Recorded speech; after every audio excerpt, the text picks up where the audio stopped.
Hey everyone, welcome back to another episode of r/ProRevenge. In today's episode, a friend set up my dad and he was nearly beaten to death. My grandfather got revenge on everyone involved.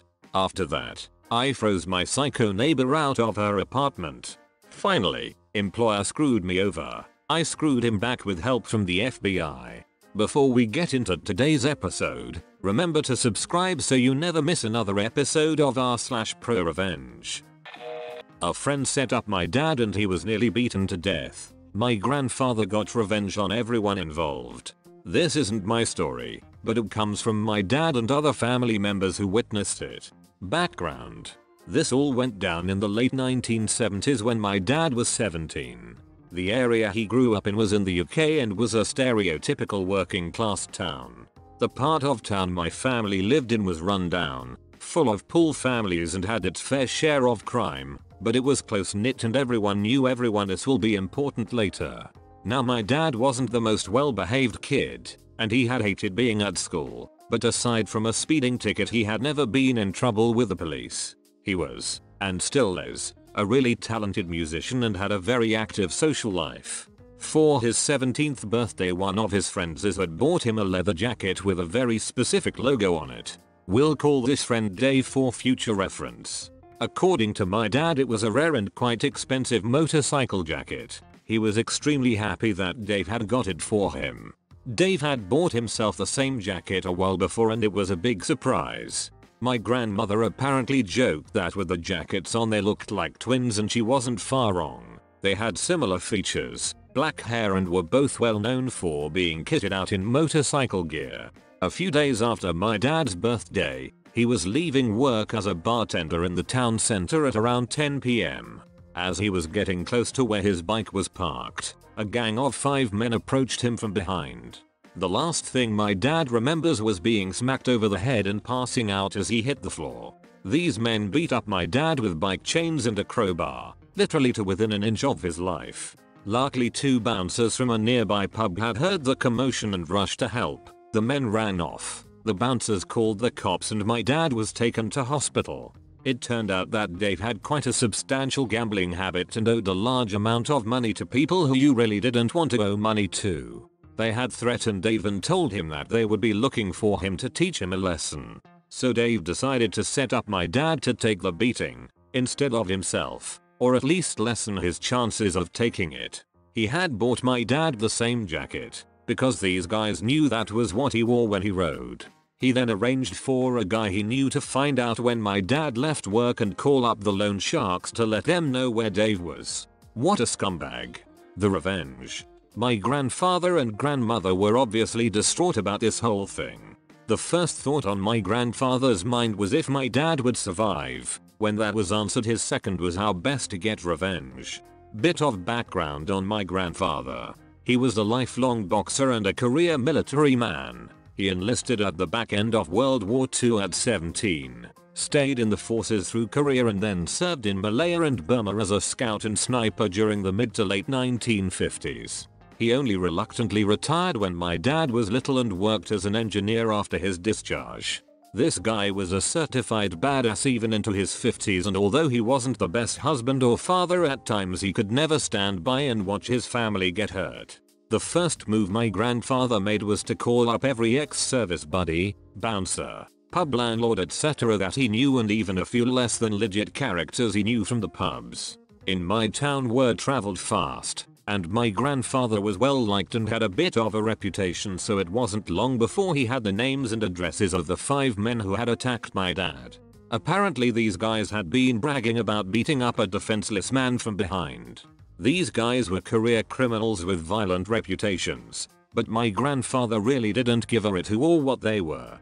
My grandfather then called up a few of the most dangerous, hardened guys he knew from the service. He explained to them what had happened and they were all happy to help. One night, the group kicked in the doors of each thug and beat them to a pulp, all 5 of them.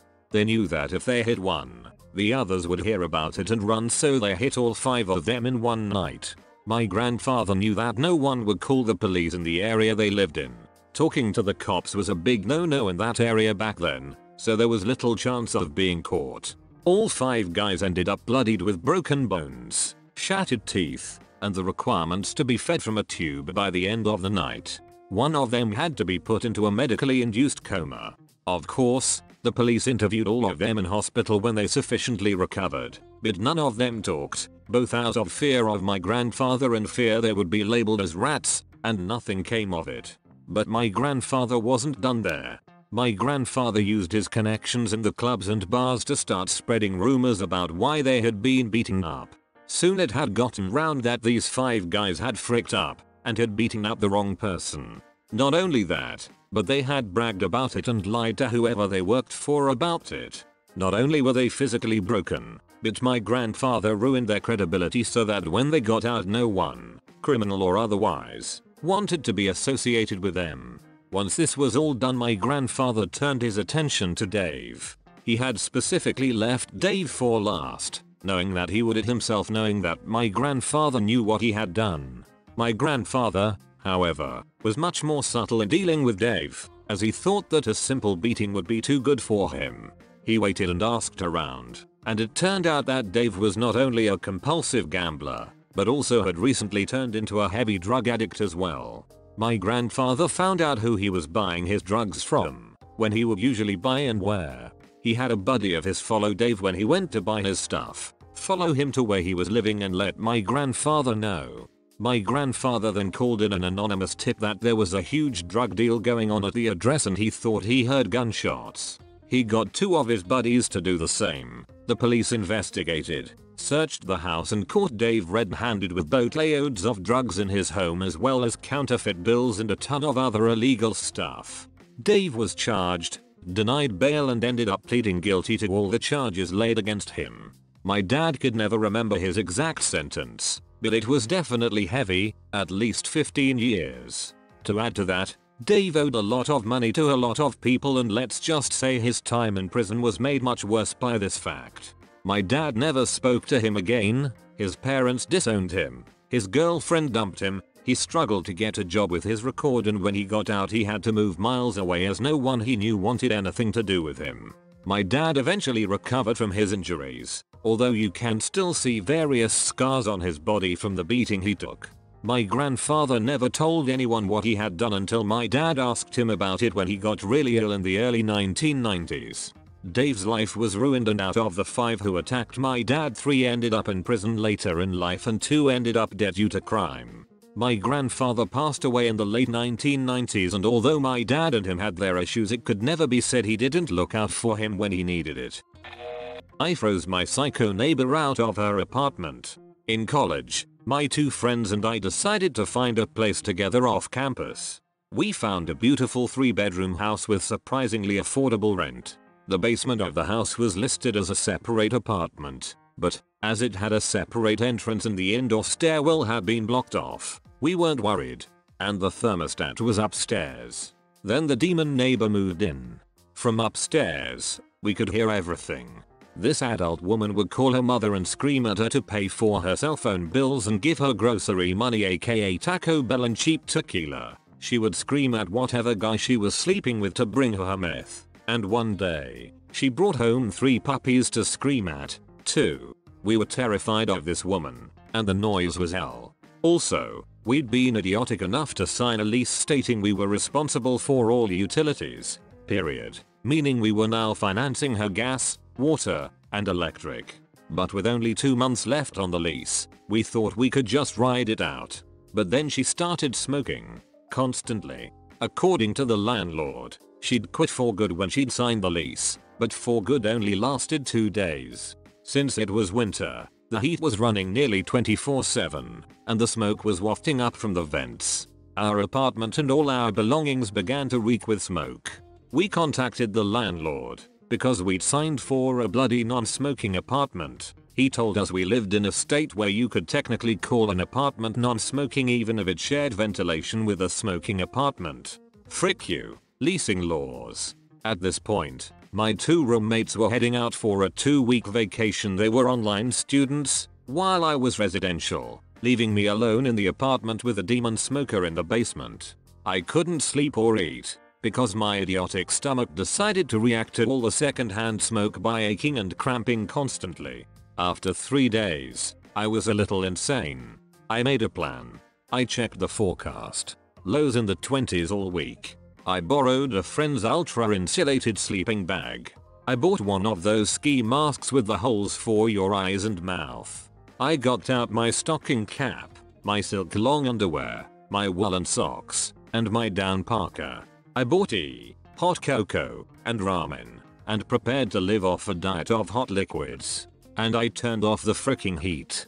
Day 1. She's screaming at her mother for forcing her to move into this frozen hole of an apartment.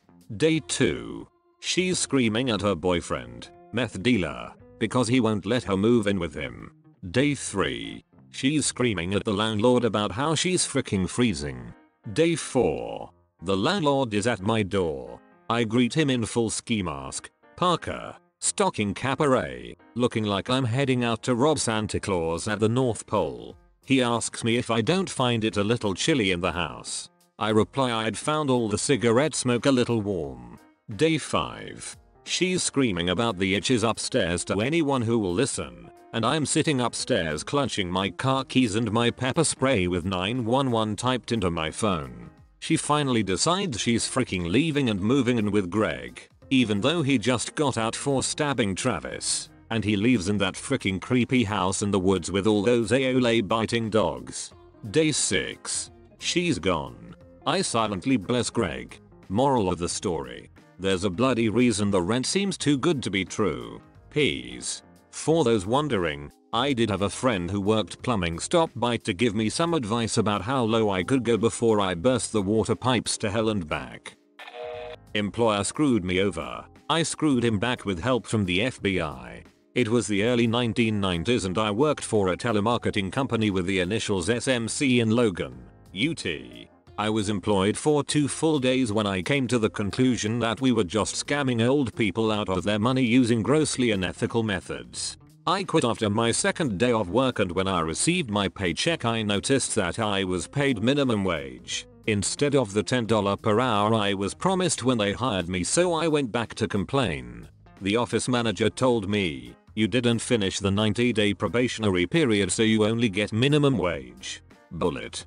They never said anything about a probationary period in training, and I know it wasn't in the contract I signed upon hire. Yeah, I actually read it before signing it. As the office manager opened the door to have me leave, he said, "See ya, wouldn't wanna be ya." I was fuming. I called the city offices and discovered that SMC didn't have a business license and reported them. Less than an hour later I watched as the police showed up and told them they would have to shut down operations until they had a business license. It took them 2 weeks. When they were back in business I used an elaborate scheme to get myself on their call list and recorded several of their employees' efforts to sell me their crap. It was Utah and legal to record the calls. I knew what they were doing wasn't just unethical, it was illegal. Not only did I report it to a local news station who had their consumer reporter, Debbie Dejanovic, do a 2-part story on the scummy company, but I also reported them to the FBI. The owner of the company was one of the 200+ people that was arrested by the FBI in a nationwide sting of dishonest telemarketing companies. The FBI called it Operation Disconnect. See ya, wouldn't wanna be ya. Ha.